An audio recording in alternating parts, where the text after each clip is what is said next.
बहुत बहुत स्वागत है आपका हमारे सारे ज्योतिष में। आज आपके लिए कुछ विशेष जानकारी लेकर आई हूँ। कुछ समय बाद मैं वीडियो लेकर आई हूँ। कुछ ऐसी व्यस्तता हो गई जीवन में कि मैं वीडियो बनाने में थोड़ी लेट हो गई। आज का जो हमारा विषय है वो है कि राहु और मंगल और विवाह विच्छेद।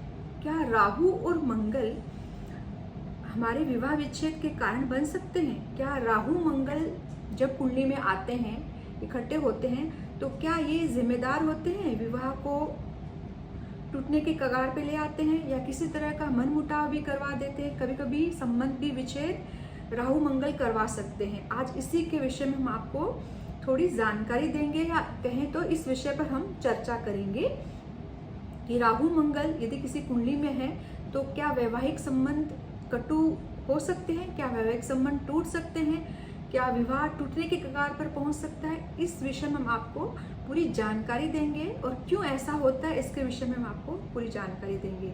यदि आपको मेरा वीडियो अच्छा लगे तो आप इसे लाइक कीजिए, शेयर कीजिए, कमेंट्स कीजिए और मेरे चैनल को सब्सक्राइब भी जरूर कीजिए। यदि आप नए हैं तो आप इसे जरूर सब्सक्राइब कीजिए ताकि समय समय पर आपको हमारी जानकारी, वीडियो की जो जानकारी वो आप तक पहुंच सके। चलिए बात को गहराई से समझते हैं कि किस तरह से होते हैं राहु और मंगल।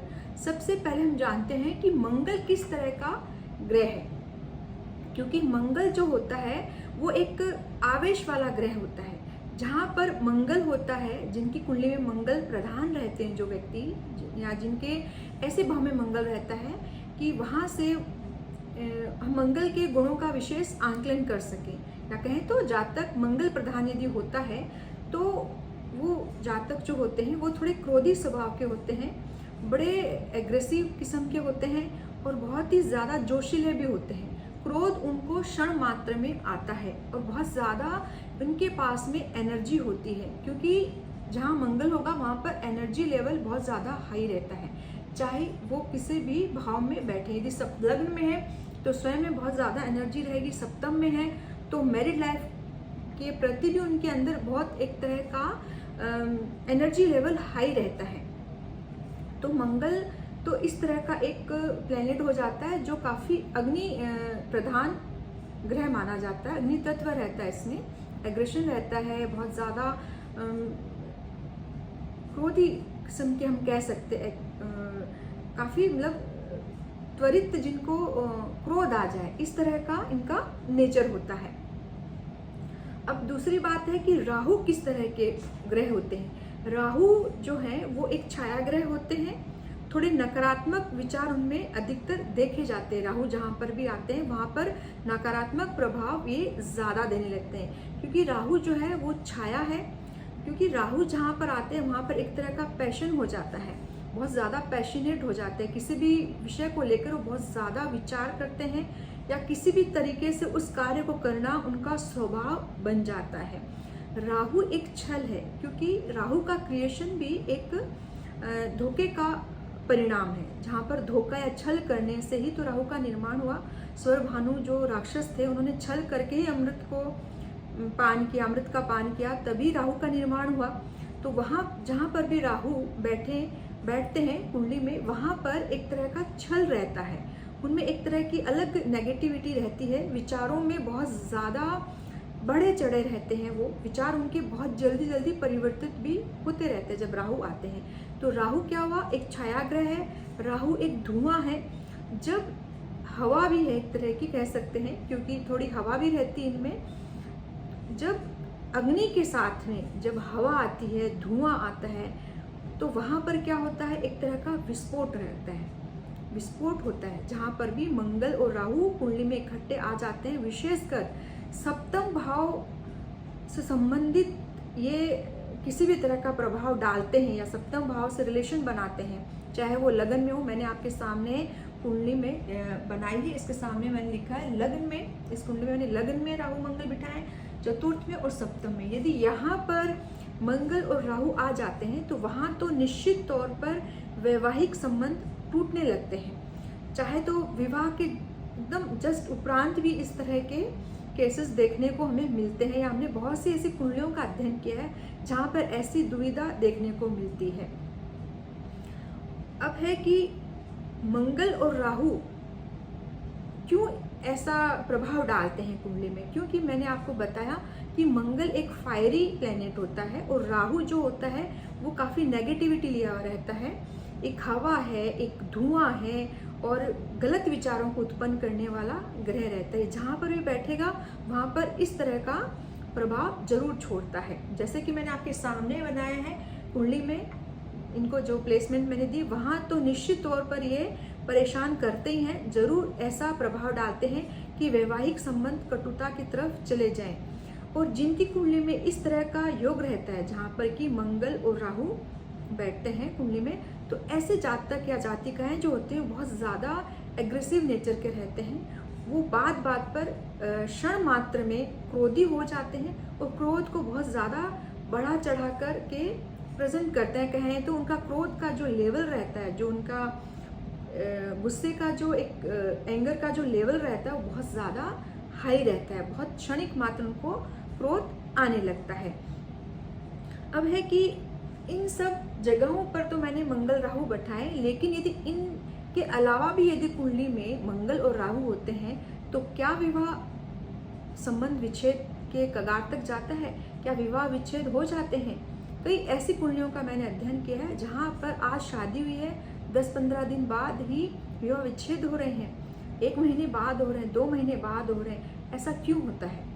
क्योंकि यदि विवाह करते समय मंगल और राहु की युति है कन्या और वर की कुंडली में मान लीजिए, और वहाँ पर मंगल की दशा उनको लगी हुई है और यदि राहु की दशा भी चल रही है, तो वहाँ पर ऐसे योग जो होते हैं वो बहुत ज़्यादा प्रबलकारी हो जाते हैं। वो बिल्कुल भी आपको मौका नहीं देते हैं एक क्षण सोचने का भी, क्या हमें ऐसा करना चाहिए, या कहें तो ऐसी परिस्थितियाँ वो उत्पन्न कर देते हैं। ऐसे ग्रह जब इन ग्रहों की दशा चलती है तो ऐसी परिस्थितियाँ जीवन में उत्पन्न कर देते हैं कि इंसान चाहकर भी वो सही नहीं सोच पाता है, या उनके लिए इस तरह का एक परिस्थिति का निर्माण हो जाता है। क्योंकि मंगल के साथ जब राहु आते हैं, मंगल जो होता है मंगलकारी होता है, विवाह के संबंधों को बढ़ाने वाला भी होता है, घटाने वाला भी मंगल होता है, और जो राहु होता है वो छल होता है। तो ऐसे विवाह विच्छेदों में क्या देखने को मिलता है कि कहीं न कहीं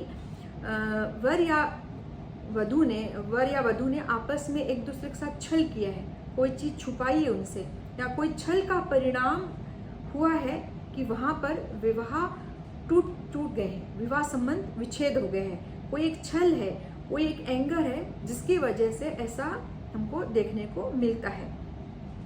बात है कि यदि इन भावों में यदि राहु मंगल नहीं है तभी भी विवाह विच्छेद हो सकते। कब? जब यदि मंगल यहाँ बैठे और इस यहाँ भाव में बैठेंगे और यहाँ पर भी बैठे हैं, तभी भी वो यदि राहु यहाँ पर बैठ गए हैं मंगल के साथ में, तभी वो विवाह विच्छेद कराएंगे। किसी भी दृष्टि से जब राहु और मंगल सप्तम भाव को प्रभावित करते हैं तो वहाँ पर ऐसी तकलीफें देखने को जरूर मिलती है। कभी कभी तो ऐसा भी होता है कि यदि सप्तम भाव में राहु मंगल है, चतुर्थ में राहु मंगल है, लग्न में राहु, पहली बात तो विवाह होने नहीं देते। कोई ऐसा एक ठोस वजह हो जाती है जीवन में कि विवाह हुआ ही नहीं है, और यदि हो भी जाता है तो वहाँ पर टूटने की कगार पर ऐसा आ जाता है, या ऐसी परिस्थितियाँ जीवन में बन जाती है। मतलब सीधा सा है कि यदि सप्तम भाव से राहु मंगल दृष्टिवार संबंध बनाए, या फिर वहाँ पर वो स्वयं विराजमान हो और उनकी दशाएं चल रही हैं, मान लीजिए मंगल की दशा चल रही है, राहु की दशा चल रही है, और सप्तमेश भी यदि कमजोर अवस्था में बैठा है तो वहाँ पर, या सप्तम भाव भी पाप प्रभाव में आ जाता है किसी न किसी तरीके से, तो वहाँ पर तो संबंध विच्छेद होने निश्चित ही होता है। अब ये है कि क्या है कि ये इस बात को हम टाल सकते हैं, ऐसी कोई परिस्थितियाँ जीवन में नहीं बने तो हम ऐसा क्या करें कि ये ऐसे संबंध विच्छेद ना हो। सबसे बड़ी बात तो ये है कि जब वर और कन्या की कुंडली मिलान होता है तो उसमें देखा जाए कि वर वधु की कुंडली में मंगल या राहु की युति तो नहीं है, क्योंकि इसे अंगारक योग भी कहा जाता है। अंगारक का मतलब क्या हुआ? अंगार, आग लग जाना, फायर हो जाना। तो इस तरह से एक तरह से ब्लास्ट होता है मैरिड लाइफ में यदि मंगल राहु बैठते हैं तो, या इनको प्रभावित करते हैं तो हमने ये देखना है कि कहीं वर या वधु की कुंडली में ऐसा कोई योग तो नहीं है, मंगल राहु से संबंधित कोई योग तो नहीं है, कहीं इनकी दशाएं अभी चलने वाली तो नहीं है। आने वाले समय में कभी कभी 15-20 साल बाद भी विवाह विच्छेद होते हैं, क्योंकि उनकी दशाएं उनको लगती है। तो ये सारी कैलकुलेशन कुंडली मिलान के समय में हमें जरूर करनी चाहिए। सिर्फ अष्टकूट मिलान के आधार पर ही विवाह नहीं करने चाहिए, कुंडली का भली प्रकार मिलान करना चाहिए, क्योंकि ग्रह दशाएं जीवन में बहुत ज़्यादा महत्व रखती है। क्योंकि ग्रह दशाएं यदि आई नहीं है तो आपने उसकी, वैसे तो नेगेटिविटी तो जरूर रहती है, जब मंगल राहु बैठेंगे सप्तम भाव में या संबंध बनाते हैं सप्तम भाव में, तभी भी नेगेटिविटी तो जरूर आएगी, लेकिन चरम पर वो कब आएगी, जब इसकी दशा चलेगी। इन ग्रहों की दशा जब चलेगी तो वो नेगेटिविटी चरम पर होती है, और वहां पर वो संबंध टूटते ही हैं या टूटने के कगार पर आ जाते हैं। तो ये तो देखना होता है कि दोनों की कुंडली में ऐसा कोई योग तो नहीं है। यदि एक ही कुंडली में अगर विवाह करना ही हमें करना ही है कि हमारी कोई मजबूरी है, तो वहाँ दोनों कुंडली में ऐसे योग नहीं होने चाहिए। यदि दोनों कुंडली में ऐसे योग है और भविष्य में ऐसी दशा इनको चलने वाली है, तो वहाँ पर तो संबंध विच्छेद जरूर होते हैं। तो इसका भली प्रकार हमें विश्लेषण करना चाहिए कि वर वधु कुंडली में इस तरह का योग नहीं हो। यदि मजबूरी है तो उनकी शांति भी करवानी चाहिए, उनकी वर और वधु की काउंसलिंग होनी चाहिए, उन्हें बताया जाना चाहिए कि हो सकता है कि आपके जीवन में इस तरह का योग बने। यदि व्यक्ति अपने विवेक और बुद्धि का सही इस्तेमाल करे तो कुछ परिस्थितियों को हम कम कर सकते हैं। परिस्थितियों की जो भयावहता, जो एक स्तर रहता है, जो एक लेवल रहता है किसी चीज़ को बिगड़ने का, उसको हम कुछ हद तक कंट्रोल कर सकते हैं हमारी बुद्धि विवेक के आधार पर। तो आज हमने जाना कि किस तरह से मंगल और राहु जो है हमारे वैवाहिक जीवन को प्रभावित करते हैं। क्योंकि जब मंगल और राहु किसी भी व्यक्ति की कुंडली में बैठते हैं, किसी भी भाव में बैठे, वहाँ पर जिस भाव में वो बैठते हैं वहाँ तो फायर वो लगाते ही हैं, आग लगा देते हैं। लेकिन ऐसे लोग जो होते हैं वो बहुत ज़्यादा क्रोधी मिजाज के होते हैं, अपने सामने किसी को वो कुछ समझते नहीं हैं और बहुत जल्दी उनको क्रोध आता है। उस क्रोध में आकर के वो आगे पीछे भी नहीं सोचते हैं और जल्दी से इस तरह के निर्णय भी वो ले लेते हैं। हालांकि कुछ जीवन में परिस्थितियां भी ऐसी हो जाती है, कहीं छल भी होते हैं, कहीं ऐसी कोई परिस्थिति भी बन जाती है कि व्यक्ति ऐसा निर्णय लेने पर मजबूर भी हो जाता है, लेकिन बुद्धि विवेक का इस्तेमाल जरूर करना चाहिए।